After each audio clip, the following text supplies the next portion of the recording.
ஏண்டா என்ன இன்னைக்கு ஒரே நிமிஷப்தமா இருக்கு. எப்பவும் எந்திரிக்கும் போது கல்ல கல்ல கல்ல கல்லன்னு ஏதோ ஒரு சத்தம்.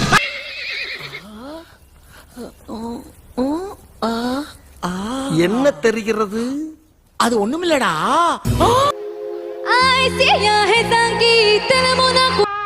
இதா கவு அம்சா என்ன தெரியுமா பண்ணிட்டான்? நான் வெள்ள மல்ல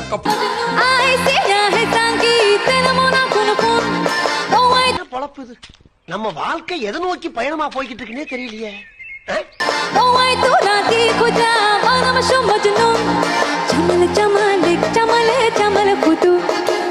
चमल चमल चमल